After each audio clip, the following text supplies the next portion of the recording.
ജീവിതത്തിലേക്ക് വലിയ ഐശ്വര്യങ്ങൾ കടന്നു വരണമെന്ന് ആഗ്രഹിക്കുന്നവരാണോ? നമ്മൾ ഓരോരുത്തരും ആഗ്രഹിക്കുന്ന അങ്ങനെ ഒരു സംഗതിയാണല്ലേ, ജീവിതം ഐശ്വര്യമുള്ളതായി തീരാം. ഐശ്വര്യമുള്ളതായി തീരുക എന്ന് പറഞ്ഞാൽ എന്താ? ആരുടെ മുമ്പിലും കൈ നീട്ടാതെ, ആരുടെ മുമ്പിലും തലകുനിച്ച് നിൽക്കാതെ, എല്ലാവരാലും തൃപ്തിപ്പെടുന്ന അല്ലെങ്കിൽ എല്ലാവരും ഇഷ്ടപ്പെടുന്ന രൂപത്തിൽ ജീവിക്കാൻ കഴിയുക. മറ്റുള്ളവരുടെ പൊരുത്തം, അതുപോലെ തന്നെ മറ്റുള്ളവരുടെ സ്നേഹവും, അതുപോലെ മറ്റുള്ളവരിൽ നിന്നുള്ള സമാധാനവും, നല്ല അന്തരീക്ഷത്തോടു കൂടി ജീവിക്കാൻ കഴിയുക ഇല്ലേ? സാമ്പത്തികമായിട്ടും ശാരീരികമായിട്ടും മാനസികമായിട്ടും ഒക്കെ സമാധാനമുള്ളൊരു ജീവിതം ലഭിക്കുക, ഇതൊക്കെയാണ് നമ്മൾ ആഗ്രഹിക്കുന്നത്. എന്നാൽ അത്തരത്തിൽ ജീവിതത്തിൽ വലിയ ഐശ്വര്യം ലഭിക്കാൻ, ജീവിതത്തിൽ വലിയ റഹ്മത്ത് ലഭിക്കാൻ, ജീവിതത്തിൽ വലിയ റാഹത്ത് ലഭിക്കാൻ, ജീവിതത്തിൽ വലിയ സന്തോഷം ലഭിക്കാൻ, ജീവിതത്തിൽ വലിയ സമാധാനമുണ്ടാകാൻ, ജീവിതത്തിൽ നമ്മൾ ആഗ്രഹിക്കുന്ന രൂപത്തിൽ നമ്മുടെ ജീവിതം മെച്ചപ്പെട്ട് കിട്ടാൻ ആഗ്രഹിക്കുന്നവരാണ് എങ്കിൽ ഈ ഒരു ദിക്ർ നമുക്കുള്ളതാണ്. അല്ലാഹു സുബ്ഹാനഹു വ തആല പതിവാക്കാൻ ഭാഗ്യം നൽകുമാറാട്ടെ. കുറഞ്ഞ സമയം കൊണ്ട് നമുക്കൊന്ന് കേട്ടു നോക്കാം. അസ്സലാമു അലൈക്കും വറഹ്മത്തുള്ളാഹി. അള്ളാഹു നമ്മെ സ്വീകരിക്കുമാറാകട്ടെ. നമ്മുടെ സൽക്കർമ്മങ്ങളൊക്കെ അള്ളാഹു കബൂലാകട്ടെ. കുറഞ്ഞ സമയം കൊണ്ട് ഒരുപാട് നന്മകൾ ചെയ്യാൻ അള്ളാഹു നമുക്കൊക്കെ അവസരം നൽകുമാറാട്ടെ. വന്നുപോയ മുഴുവൻ അപാകതകളെയും അള്ളാഹു മാപ്പ് ചെയ്തു തരുമാറാട്ടെ. തുടക്കത്തിൽ പറഞ്ഞതുപോലെ നമ്മുടെ ജീവിതത്തിൽ വലിയ ഐശ്വര്യം ലഭിക്കണമെന്ന് ആഗ്രഹിക്കുന്നവരാണ് നമ്മൾ അല്ലേ? പ്രയാസങ്ങളൊക്കെ തീർന്നു കിട്ടണം, എല്ലാ ഭാഗത്തു നിന്നുള്ള ഇടങ്ങേറുകൾ മാറിക്കിട്ടണം. അത് സാമ്പത്തികമാകട്ടെ, ശാരീരികമാകട്ടെ, മാനസികമാകട്ടെ, നമ്മൾ ഇഷ്ടപ്പെടാത്ത, നമുക്ക് വെറുക്കുന്ന സംഗതികളൊക്കെ നമ്മുടെ ജീവിതത്തിൽ നിന്ന് ഒഴിവായി പോകണം. ഇങ്ങനെ ആഗ്രഹിക്കാത്തവർ ആരും തന്നെ ഉണ്ടാവില്ല. എൻ്റെ ഈ ശബ്ദം ശ്രവിക്കുന്ന ഏതൊരു മുഅ്മിനാണെങ്കിലും ഏതൊരു മനുഷ്യനാണെങ്കിലും ചിന്തിക്കുന്നത് എന്താ? എനിക്ക് സ്വസ്ഥമായിട്ട് ജീവിക്കാൻ കഴിയണമെന്ന്. അല്ല ആരെങ്കിലും ആഗ്രഹിക്കും എൻ്റെ ജീവിതത്തിലേക്ക് വലിയ ഇടങ്ങേറുകൾ വരണമെന്ന്? ഇല്ല. ഇടങ്ങേറുകൾ ജീവിതത്തിലേക്ക് വരണമെന്ന് ഒരാളും ആഗ്രഹിക്കില്ല, ബുദ്ധിയുള്ള ഒരാളും ആഗ്രഹിക്കില്ല. അപ്പം അതുകൊണ്ട് തന്നെ നമ്മളൊക്കെ ആഗ്രഹിക്കുന്ന ഒരു സംഗതിയാണ് ജീവിതത്തിൽ ഐശ്വര്യം ലഭിക്കുക എന്നുള്ളത്. എന്നാൽ ആ ഐശ്വര്യം ലഭിക്കാൻ ഒരൊറ്റ ദിക്ർ ഞാൻ പറഞ്ഞു തരട്ടെ.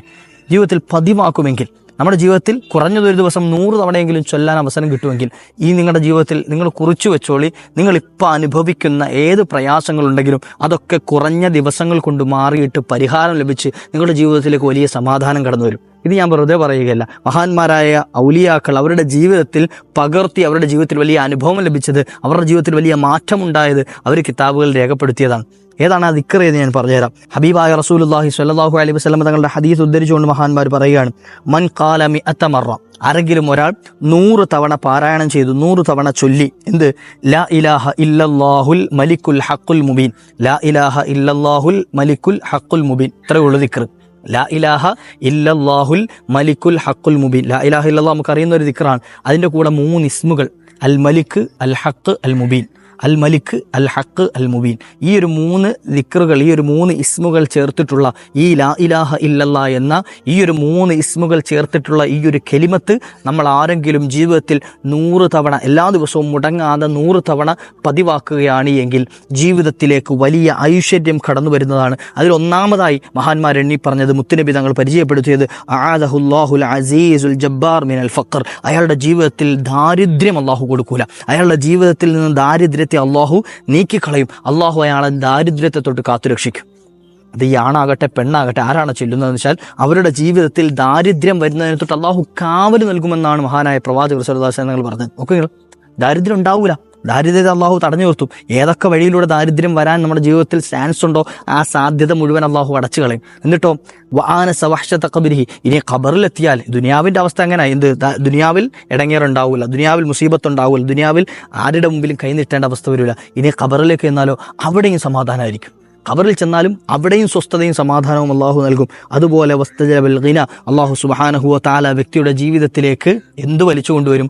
ഗിന, ഐശ്വര്യത്തെ കൊണ്ടുവരും. ഐശ്വര്യത്തെ കൊണ്ടുവരിക എന്ന് പറഞ്ഞാൽ സമ്പാദ്യം മാത്രമല്ല, സമ്പത്ത് അധികരിക്കും എന്നതിനപ്പുറം അയാളുടെ ജീവിതത്തിലേക്ക് സമാധാനവും അള്ളാഹു കൊണ്ടുവരും. ഗിന ഉണ്ടാകുക എന്ന് പറഞ്ഞാൽ, ഐശ്വര്യം ലഭിക്കുക എന്ന് പറഞ്ഞാൽ കേവലം കുറേ സമ്പത്ത് ഇങ്ങനെ കുമിഞ്ഞു കൂടുക എന്നല്ല. സമ്പാദ്യം ഉണ്ടാകലോടുകൂടി തന്നെ നമ്മുടെ കാര്യങ്ങളൊക്കെ നടക്കലോടുകൂടി തന്നെ അതുകൊണ്ട് നമുക്ക് തൃപ്തിപ്പെടാൻ സാധിക്കുകയും അതുകൊണ്ട് നമുക്ക് സമാധാനപ്പെടാൻ സാധിക്കുകയും ചെയ്യലാണ്. നമ്മുടെ ജീവിതത്തിൽ വലിയ സമാധാനം ഉണ്ടാകും. ശാരീരികമായി, മാനസികമായി, സാമ്പത്തികമായി മുഴുവൻ മേഖലകളിലും എന്തുണ്ടാകും?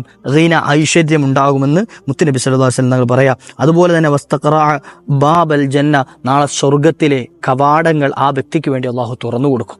ദുനിയാവിലും നേട്ടമാണ്, ആഖിറത്തിലും നേട്ടമാണ്. ദിവസത്തിൽ 100 തവണ ഈ ഒരു ചെറിയ ദിക്ർ ചൊല്ലാൻ അവസരം കിട്ടിയാൽ, ഏതാ ദിക്ർ? ലാ ഇലാഹ ഇല്ലല്ലാഹുൽ മലിക്കുൽ ഹഖുൽ മുബീൻ. ഇത്രേ ഉള്ളൂ. ഒരു 100 തവണ ചൊല്ലാൻ വലിയ പ്രയാസമൊന്നുമില്ല, കുറഞ്ഞ സമയം മതി. നമ്മൾ ചെയ്യുന്ന ജോലികളുടെ കൂട്ടത്തിൽ ഉമ്മമാരെ സംബന്ധിച്ചിടത്തോളം വീട്ടുജോലി ചെയ്യുമ്പോൾ, അടുക്കളയിൽ പണി ചെയ്യും, പാകം ചെയ്യുമ്പോൾ, പാചകം ചെയ്യുമ്പോൾ, അതുപോലെ വീടടിച്ചു വാരുമ്പോൾ, മക്കളെ കുളിപ്പിക്കുമ്പോൾ, മക്കളുമായി കളിച്ചുകൊണ്ടിരിക്കുമ്പോൾ തുടങ്ങി ഏത് മേഖലകളിലാണെങ്കിലും ശരി, ഏത് ജോലിയിലാണെങ്കിലും ശരി, നമുക്കിത് നിരന്തരം ചൊല്ലാൻ പറ്റും. പുരുഷന്മാരെ സംബന്ധിച്ചിടത്തോളം അവർ ചെയ്യുന്ന ജോലികൾക്കിടയിൽ തലകൊണ്ട് ആലോചിച്ച് ചെയ്യേണ്ട, ചിന്തിച്ച് ചെയ്യേണ്ട ജോലികളല്ലാത്ത ശാരീരികമായി അധ്വാനിച്ച് ചെയ്യുന്ന ജോലികളൊക്കെയാണ് എങ്കിൽ അതിനിടയിലൊക്കെ അവർക്ക് ഈ ദിക്ർ ഇഷ്ടം പോലെ ചൊല്ലാൻ കഴിയും അല്ലേ? അള്ളാഹു സുബ്ഹാനഹു വ തആല നമുക്ക് ഒരുപാട് അധികരിപ്പിക്കാനുള്ള ഭാഗ്യം നൽകുമാറാകട്ടെ. കിട്ടുന്ന വലിയ നേട്ടങ്ങൾ പറഞ്ഞത് ജീവിതത്തിൽ വലിയ ഐശ്വര്യം കൊണ്ടുവരാൻ ഈ ഒരു ദിക്ർ കാരണമായി തീരും. ജീവിതത്തിൽ നിന്ന് ദാരിദ്ര്യം, ഫഖർ ഒഴിവായി പോകാൻ ഈ ഒരു ദിക്ർ കാരണമായി തീരും. അതുപോലെ തന്നെ ഖബറിലേക്ക് എത്തിയാൽ, നാളെ മരിച്ചു മണ്ണറയിലെത്തിയാൽ അവിടെയും സമാധാനം ലഭിക്കും. ഇനി നാളെ മഹ്ശറിലെത്തിയാലോ അവിടെയും സ്വർഗം ലഭിക്കുന്നതാണ് എന്ന് ഹബീബായ റസൂലുള്ളാഹി സ്വല്ലല്ലാഹു അലൈഹി വസല്ലം ഞങ്ങൾ പഠിപ്പിച്ച ദിക്ർ അള്ളാഹു ജീവിതത്തിൽ പതിവാക്കാനുള്ള ഭാഗ്യം നൽകുമാറാകട്ടെ. മറ്റുള്ളവരിലേക്ക് എത്തിച്ചു കൊടുക്കാൻ, നന്മകൾ പ്രചരിപ്പിക്കുന്നവർക്ക് ആ നന്മ ചെയ്തതിൻ്റെ കൂലി ലഭിക്കുന്നതാണ് എന്ന് മുത്തനബി തങ്ങൾ പരിചയപ്പെടുത്തിയിട്ടുണ്ട്. അള്ളാഹു നമുക്ക് സൽക്കർമ്മങ്ങൾക്ക് അവസരം നൽകുമാറാകട്ടെ. മറ്റൊരവസരത്തിൽ കണ്ടുമുട്ടാം. അസ്സലാമു അലൈക്കും വറഹ്മത്തുള്ളാഹി.